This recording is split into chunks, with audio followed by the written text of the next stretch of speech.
এবার গ্রাম পরিচিত করে দিই। সবুজ দানক্ষেত্র, তার পাশে কাঁচা রাস্তা, তার কিছুটা একটু দূরে ছিল একটি নদী, তার মাঠে একটি পাশে একটি ছিল গ্রাম, নাম তার নিশি।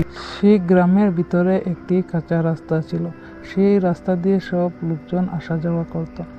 তার পাশে ছোট ছোট নিশিগাঁও সব মেয়েরা, ছোট মেয়েরা সব একসাথে খেলাধুলা করছে। হঠাৎ বড় হওয়ার পর গ্রামে কোনো মেয়েদের বিয়ে হতো না। দেখে মনে হতো না সে গ্রামে, বাইরে দেখতে অনেকটা শান্ত, ভিতরে লুকিয়ে আছে একটি অনেক বড় রহস্য। সেই গ্রামের মেয়েরা যখন বড় হয়ে যেত, 18 বছর পার হয়ে যেত, তাদের মনে একটি অজানা ভয় লুকিয়ে থাকত। বহু বছরের পুরনো একটি অজীব কিসমর নিয়ম চলে আসছে সেই গ্রামে। সেই গ্রামের কোনো মেয়েদের বিয়ে হতো না।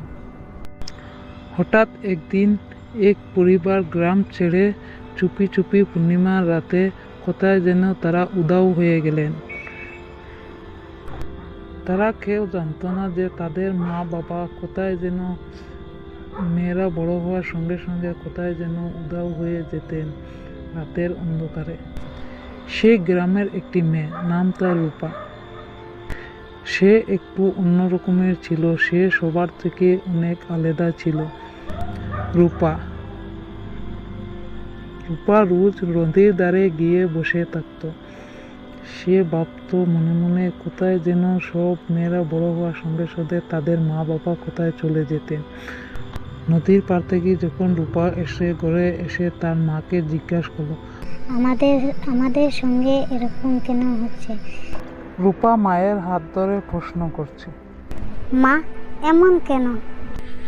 মা, আমাদের জীবন কি এমনই থাকবে? এমন কেন যে আমাদের কোনোদিন কি বিয়ে হবে না? সে তার মাকে জিজ্ঞাসা করলো। রূপার মা বললেন, এটা বহু বছরের পুরনো নিয়ম চলে আসছে, কেন এই নিয়মটা পড়লো আমি সে কথা জানি না। সে কথা বলে রূপার মা রূপার কাছ থেকে এড়িয়ে গেলেন। সে চুপ থাকতে পারেনি। একদিন রূপা গ্রামবাসীদের সামনে সাহস করে দাঁড়িয়ে বলল, ভুল নিয়ম ভাঙতেই হবে।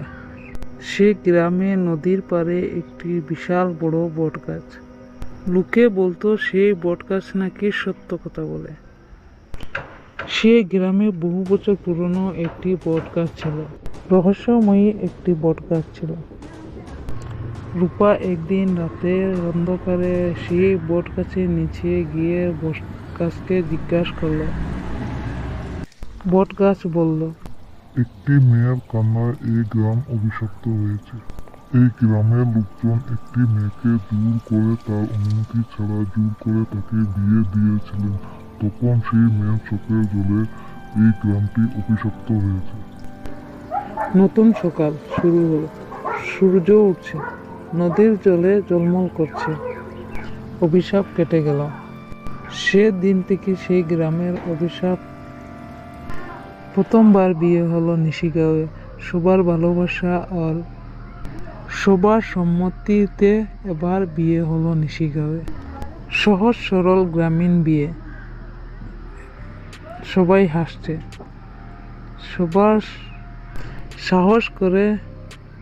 সাহস একা হলেও বদল আনতে পারে পুরো গ্রাম। চ্যানেলটাকে সাবস্ক্রাইব করে দিও, ভিডিওটাকে একটা ছোট্ট লাইক করে দিও। আজকের জন্য এতটুকুই গল্প।